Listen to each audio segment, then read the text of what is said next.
Good morning students, स्वागत है आपका ऑनलाइन क्लासेस में। मैं दिलीप शास्त्री। स्टूडेंट्स, कल हमने निर्धनता एक चुनौती जो इकोनॉमिक्स का थर्ड पार्ट है, इन थर्ड अध्याय है, जिसका फर्स्ट पार्ट पढ़ा था हमने। इसमें हमने निर्धनता के कारण का अध्ययन किया। उसके बाद में शहरी और ग्रामीण क्षेत्र में निर्धनता किस प्रकार से पनप रही है, इसके बारे में हमने तुलनात्मक अध्ययन किया।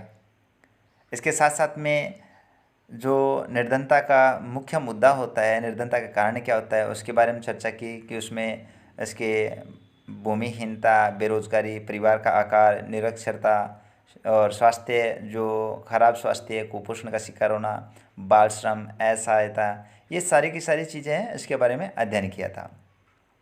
आज हम जो इसका सेकंड पार्ट पढ़ रहे हैं, उसमें हमारा पॉइंट है सामाजिक वैज्ञानिकों की दृष्टि से निर्धनता। सामाजिक वैज्ञानिकों की दृष्टि से निर्धनता क्या है, इसके बारे में चर्चा करेंगे। निर्धनता के अनेक पहलू हैं। अनेक पहलू ने हर तरीके से देखा जाए तो निर्धनता के बहुत से कारण मिल जाएंगे। सामाजिक वैज्ञानिक उससे अनेक सूचकों के माध्यम से देखते हैं। सामाजिक और वैज्ञानिक है वो क्या करते हैं कि इससे अनेक सूचकों, अनेक दृष्टिकोण से देखते हैं। सामान्यतः प्रयोग किए जाने वाले सूचक वे हैं जो आय और उपभोग के स्तर में संबंधित है, यानी आय कितनी होती है और हम उपभोग कितना कर रहे हैं। मान लीजिए आय हमारे क्या है, पर डे की, यानी रोज़ाना की हमारे 300 रुपये की आय हो रही है, लेकिन हम वहाँ खर्च कितना कर रहे हैं, वहाँ 310 रुपये खर्च कर रहे हैं या 350 रुपये खर्च कर रहे हैं, तो हमारी निर्धनता तो आएगी। हमें क्या करना चाहिए कि हमारे जो निर्धनता है उसको दूर करने के लिए सबसे पहले ये देखा जाता है कि हमारी इनकम कितनी है और हम खर्च कितना कर रहे हैं, खर्च कितना कर रहे हैं।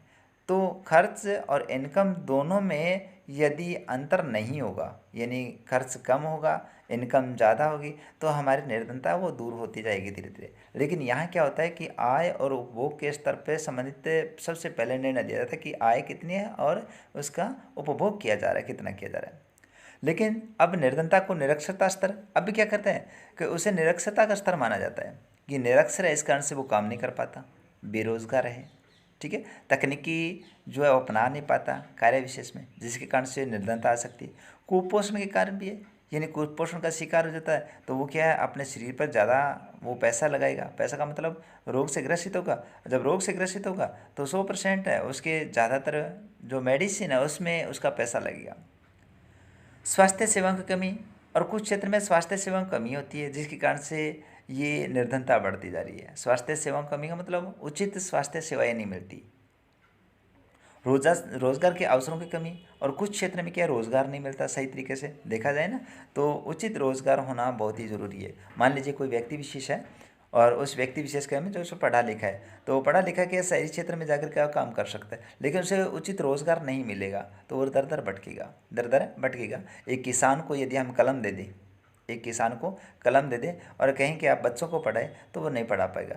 एक अध्यापक को यदि हम किसानी कार्य करना कह दें, किसानी कार्य वो उसके लिए कहें कि भी किसानी कार्य कीजिए, तो वो उतना नहीं कर पाता जितना क्या है वो किसान कर पाता है, उतना नहीं कर पाता जितना वो किसान अच्छी तरीके से कर पाता। हालांकि कुछ ऐसे लोग होते हैं जो पढ़े लिखे अच्छी तरीके से तकनीकी से कार्य करते हैं, यानी कृषि कार्य करते हैं, लेकिन कुछ क्षेत्र में वो पिछड़ जाते हैं, कुछ क्षेत्र में अनुभव विशेष है वो भी काम ज़्यादा देता है। तो इस कारण से हम कह सकते हैं कि जो रोज़गार के अवसर है उसकी भी कमी है। उसके बाद में सुरक्षित पेयजल व स्वच्छता तक पहुंच की कमी, सुरक्षित पेयजल नहीं मिलता और स्वच्छता से संबंधित भी है वो भी कमी है, क्योंकि जब तक सुरक्षित पेयजल नहीं मिलेगा और स्वच्छता विशेष है उसका ध्यान नहीं रखा जाएगा तो 100% है कि रोग से ग्रसित होंगे, बीमारियां ज़्यादा फैले, महामारियां ज़्यादा फैलेगी, जिसके कारण से वो उसी से ग्रसित हो जाएगा। अभी मान लीजिए ये अपने चल रहा है, कोविड चल रहा है, यानी कोविड-19 नहीं, कोरोना चल रहा है। ये कोरोना के समय में क्या है कि लॉकडाउन हुआ था, और लॉकडाउन होने के बाद में क्या हुआ कि लोगों के क्या है, घर में कैद होना पड़ा, लोगों को घर में कैद होना पड़ा, और कैद होने के बाद में उन्हें रोज़गार है पूरा का पूरा छिन गया। और बहुत से लोग ऐसे हैं जो क्या दर दर भटकने लगे, उनको भोजन की व्यवस्था वो सुचारू रूप से नहीं हो रही थी, यानी भोजन है ना वो भी सही तरीके से उन्हें प्राप्त मात्रा में नहीं मिल रहा था। हालांकि सरकार ने, केंद्र सरकार, राज्य सरकार ने अपना जितना हो सके, या सामाजिक संगठन उन्होंने इतना हो सके उतनी उन्होंने क्या किया, सहायता की। उतनी सहायता की। लेकिन जो स्वच्छंद और स्वतंत्र रूप के रह करके जो कार्य कर रहे थे, स्वतंत्र और स्वच्छंद रह के जो कार्य करके और अपने आय को बढ़ा रहे थे, वैसा नहीं हो पाया। अभी भी ऐसा ही चल रहा है, बहुत सी जगह लॉकडाउन भी चल रहा है, बहुत सी जगह पाबंदियाँ भी है। और ये सारी चीज़ें क्या है कि अपने निर्धनता कह सकते हैं और अर्थव्यवस्था उसको भी डाउन करती जा रही है। तो वहाँ क्या स्वच्छता नहीं मिलेगी या पेयजल सुरक्षित पेयजल नहीं मिलेगा तो महामारी फैलेगी, और महामारी तो हमेशा किसका सूचक है? निर्धनता का ही सूचक है और आर्थिक कमजोरी का ही सूचक माना जाता है। अन्य सामाजिक सूचकों के माध्यम से भी देखा जाता है, सामाजिक अपवर्जन और असुरक्षा पर आधारित निर्धनता का विश्लेषण अब बहुत सामान्य होता जा रहा है। अब देखिए, सामाजिक अपवर्जन और असुरक्षा पर आधारित निर्धनता का विश्लेषण अब बहुत ही सामान्य होता जा रहा है। अब हम देखते हैं सामाजिक अपवर्जन क्या होता है, अपवर्जन क्या होता है। इससे संबंधित एक एग्जाम्पल आपके सामने पेश किया गया है और उसको हम बेहतरीन तरीके से समझ सकते हैं। इस अवधारणा की अनुसार निर्धनता को इस संदर्भ में देखा जाना चाहिए कि निर्धनों को बेहतर माहौल, अधिक अच्छे वातावरण में रहने वाले संपन्न लोगों की सामाजिक क्षमता में अपवर्जित रहकर केवल निकृष्ट वातावरण में दूसरे निर्धनों के साथ रहना पड़े। अब देखिए, इस अवधारणा के अनुसार निर्धन लोग हैं उसे किसके साथ, जो धनाढ्य लोग हैं उनके मध्य रहने का जो माहौल बनाना चाहिए, माहौल बनाना चाहिए ताकि वो क्या उसके अंदर आराम से मिल सके, सामाजिक क्षमता में वो आराम से मिल सके और उनकी निर्धनता को भी दूर किया जा सके, निर्धनता को भी दूर किया जा सके। सामान्य अर्थ में सामाजिक अपवर्तन निर्धनता का एक कारण है। परिणाम दोनों हो सकता है। मोटे तौर पर ये है कि देखो, इसने कहा सामाजिक निर्धनता, अपवर्तन निर्धनता एक सबसे बड़ा कारण है।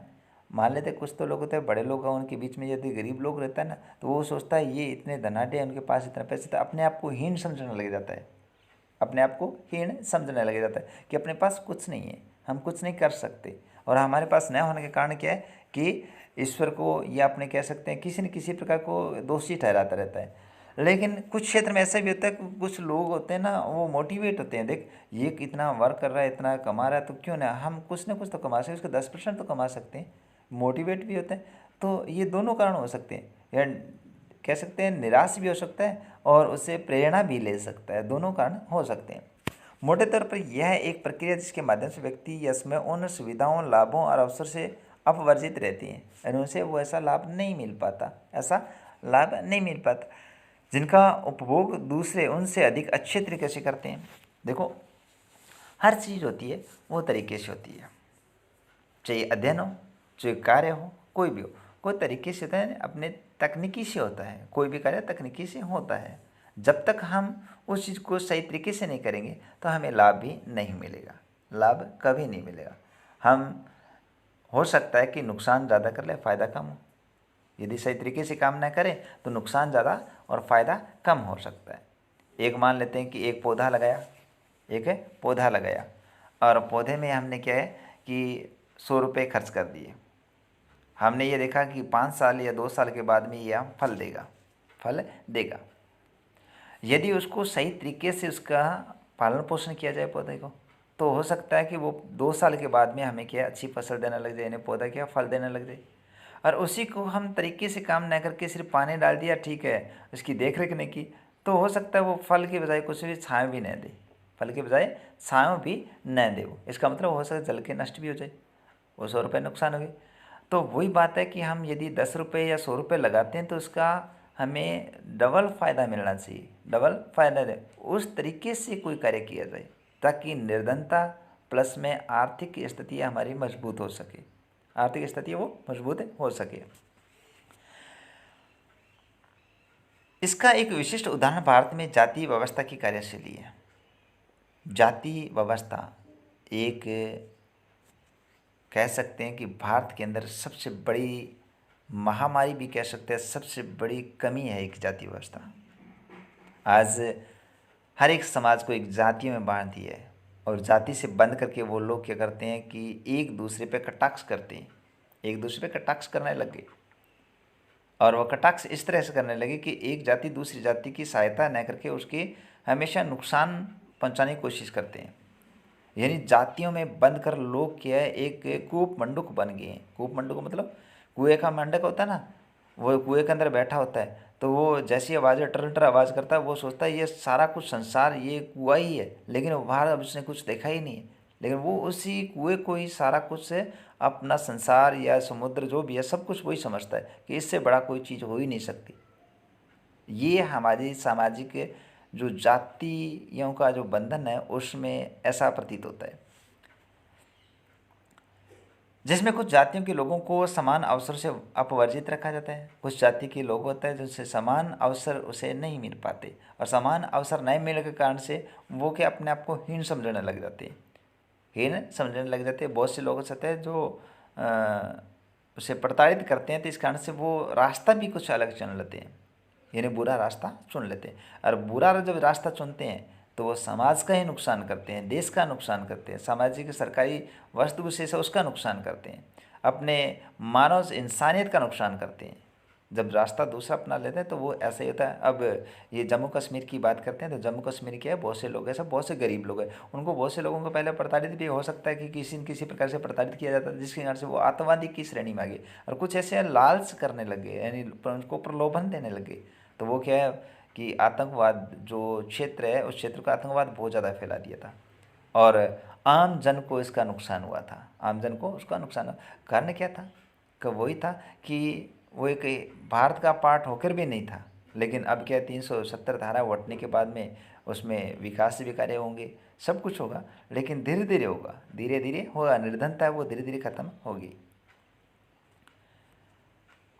इस प्रकार से सामाजिक अपवर्जन को लोगों की आय बहुत कम नहीं बल्कि इससे कहीं अधिक क्षति पहुंचा सकता है। कहने का मतलब है कि उनको आय नहीं होगी, आय नहीं होगी तो वो सामाजिक समानता का अवसर न प्राप्त होने के लिए वो अपने आप को हीन भावना से समझेगा, और हीन भावना से समझेगा तो गरीबी रेखा से नीचे अपना गुजारा करेगा।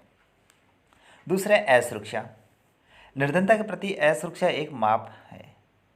असुरक्षा क्या है? अपने आप को मतलब असुरक्षित महसूस करते हैं लोग। किस प्रकार से? जैसे कि मारने का, या किसी प्रकार के नुकसान का, या किसी प्रकार से प्रताड़ित करने का, या किसी प्रकार से टॉर्चर पीछे उसके कारण से अपने आप को असुरक्षित महसूस करते हैं। और असुरक्षित एक माप है, असुरक्षा एक माप है जो कुछ विशेष समुदाय जैसे किसी पिछड़ी जाति के सदस्य या व्यक्तियों, जैसे कोई विधवा या शारीरिक रूप से विकलांग व्यक्ति के भावी वर्षों से निर्धन होने या निर्धन बने रहने की अधिक संभावना जताता है। अब देखो, एक मान लेते हैं कि विकलांग है, तो वो अपने आप को क्या समझता है कि मैं ऐसा नहीं कर सकता, इस कारण से मेरे साथ ऐसा हो रहा है, या ऐसा कैसे भगवान ने मेरे साथ ऐसा किया जिसके कारण से मुझे ऐसे दिन देखने पड़ रहे हैं। या कुछ ऐसा व्यक्ति होता है जो बहुत ही पिछड़ा हुआ वर्ग का व्यक्ति होता है, जो सोचता है कि भगवान ने मुझे ऐसा नहीं दिया जिसके कारण से मुझे ऐसे दिन देखने पड़ रहे हैं। तो वो अपने आप को लंबे समय तक हीन भावना और निर्धनता से ग्रसित पाता है। असुरक्षा का निर्धारण परिसंपत्तियों, शिक्षा, स्वास्थ्य, रोजगार के अवसरों के रूप में जीविका खोजने के विभिन्न समुदायों के पास उपलब्ध विकल्पों से होता है। अब देखो, असुरक्षा है उसका निर्धारण, असुरक्षा को कैसे हटाया जा सकता है? उसको शिक्षा दे करके, उसे उचित अवसर दे करके, उसे अवसर दे करके, और उसे हमेशा प्रोत्साहित करके, और क्या करना चाहिए कि उसके दिमाग से जो चीज़ है वो निकाल दीजिए। यानी आप असुरक्षित न होकर के आप इस देश के विकास में और देश की अर्थव्यवस्था को सुधारने में आपका अमूल्य योगदान है। यानी अमूल्य योगदान ऐसा उसे होना चाहिए, उसे प्रतीत होना चाहिए, जिसके कारण से वो व्यक्ति विशेष है वो क्या करता है कि अपने आप को एक सुरक्षित महसूस करे, अपने आप को सुरक्षित महसूस करे। तो हम असुरक्षा का निर्धारण किसके कारण से करते हैं? या तो संपत्ति से कर सकते हैं, या शिक्षा से कर सकते हैं, या स्वास्थ्य से कर सकते हैं, या रोजगार। यदि रोजगार अच्छा मिल रहा है, स्वास्थ्य अच्छा मिल रहा है, शिक्षा अच्छी मिल रही है, संपत्ति है उसके पास में, तो वो असुरक्षित नहीं महसूस करेगा, कभी असुरक्षित महसूस नहीं करेगा, क्योंकि उसे जीविका उपार्जन के सारे आयाम खुले मिलते हैं। जीविका उपार्जन है उसके सारे आयाम खुले मिलते हैं। इसके अलावा इसका विश्लेषण प्राकृतिक आपदाएं कुछ, अब देखो बिहार क्षेत्र है, अपने कह सकते हैं बंगाल के क्षेत्र में कह सकते हैं, या इस क्षेत्र में इतनी खतरनाक बाढ़ आई है कि वहाँ के लोग हैं वो अपने आप को असुरक्षित महसूस कर रहे हैं, क्योंकि प्राकृतिक आपदा है जिसके कारण से वो उनके घर हैं, मवेशी हैं, उनकी फसल है, सब नष्ट हो गई। और उसके दिमाग में इतना खौफ हो गया, मतलब इस प्राकृतिक आपदा का इतना खौफ है, इतने डरे हुए महसूस कर रहे हैं, वो सोच रहे हैं हमारी ज़िंदगी में जितना भी पूंजी थी वो सारी की सारी नष्ट होगी। लोग बड़े प्यार से घर बनाते थे, घर उस बाढ़ के अंदर बह गई, ठीक है, प्राकृतिक आपदा के अंदर नष्ट हो गई। अब वो क्या करते हैं कि अपना जो आशियाना बनाने के लिए किसी न किसी सहायता लेंगे। जब उन्हें सहायता नहीं मिलेगी तो वो दर दर भटकेंगे। वो क्या करेंगे? दर दर भटकेंगे। तो इनके लिए सरकार क्या करती है? किसी न किसी प्रकार की सहायता प्रदान करती है, और बहुत से ऐसे लोग होते हैं जो से इस सहायता से वंचित हो जाते हैं।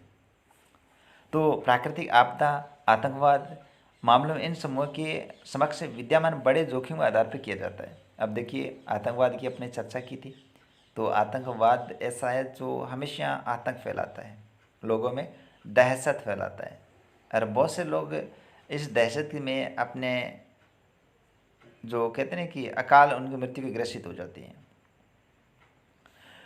अतिरिक्त विश्लेषण इन जोखिमों से निपटने की उनकी सामाजिक और आर्थिक क्षमता के आधार पर किया जाता है।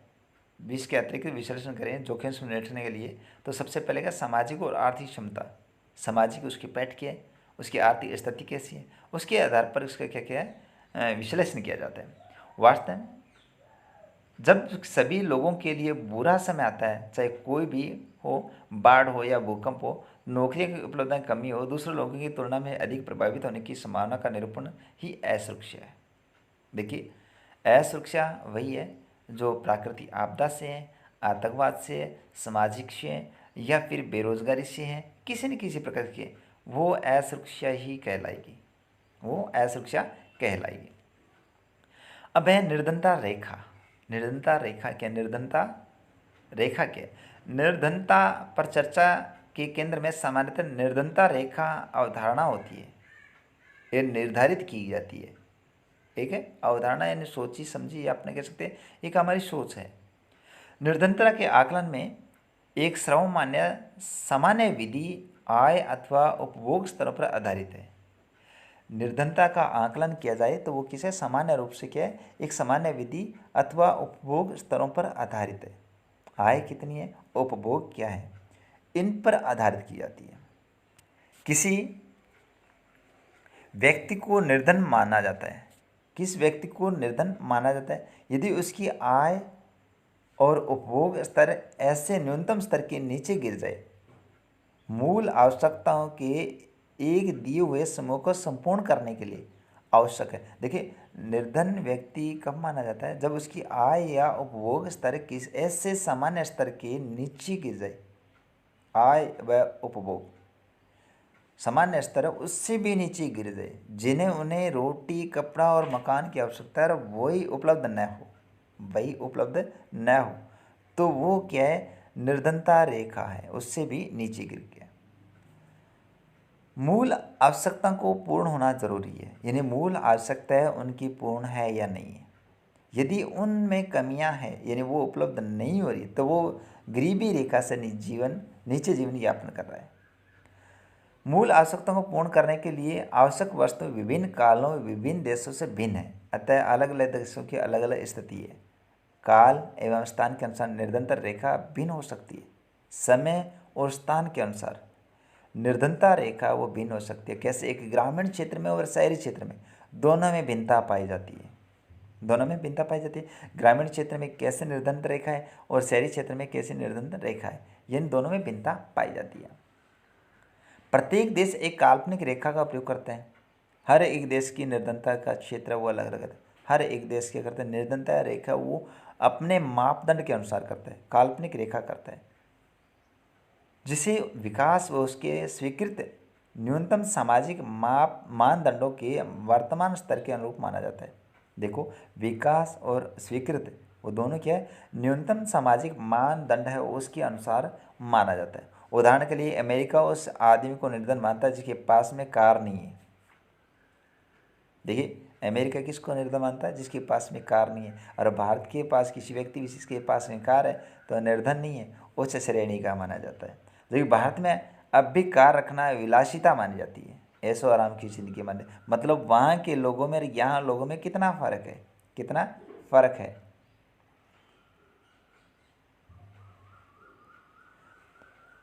भारत में निर्धनता रेखा का निर्धारण करते समय जीवन निर्वाह के लिए खाद्य आवश्यकता, कपड़े, जूते, ईंधन, प्रकाश, शैक्षणिक, चिकित्सा संबंधित आदि आवश्यकताओं पर विचार किया जाता है। उन्हें अच्छे कपड़े हैं ही नहीं, उनको ईंधन मिला नहीं मिला, उनको शिक्षा मिली मिली, उन्हें चिकित्सा संबंधित आवश्यकता पूरी हुई नहीं, उसे रोटी यानी जो खाद्य सामग्री है उसकी व्यवस्था हुई नहीं, इनको आधार माना है।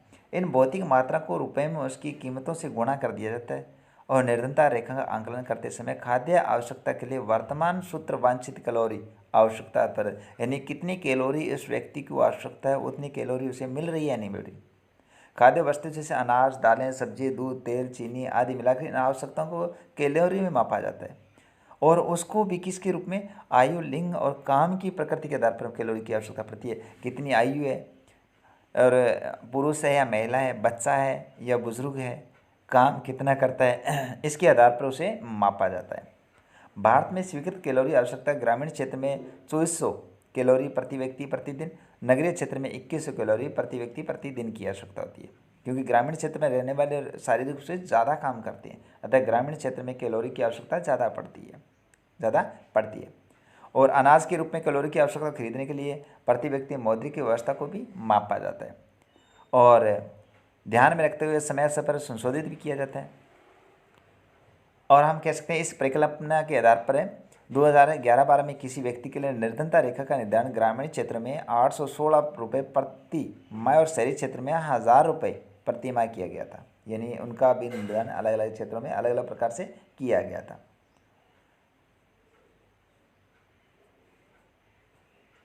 कैलोरी की आवश्यकता के बावजूद शहरी क्षेत्र है उनके लिए उचित राशि है निश्चित की गई थी, यानी उच्च राशि है वो निश्चित की गई थी, क्योंकि शहरी क्षेत्र में अनेक आवश्यक वस्तुओं की कीमतें अधिक होती है।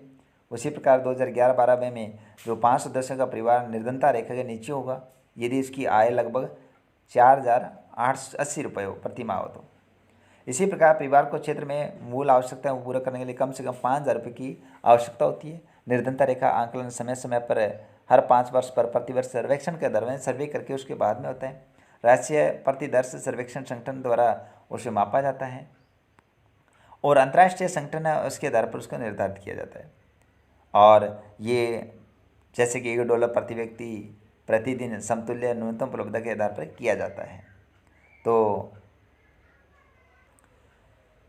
प्रिय विद्यार्थियों, आज के लिए इतना ही। कल हम इसका थर्ड पार्ट पढ़ेंगे, यानी इसका थर्ड पार्ट निर्धनता के अनुमान नाम एक टॉपिक के आधार पर। तो तब तक के लिए धन्यवाद।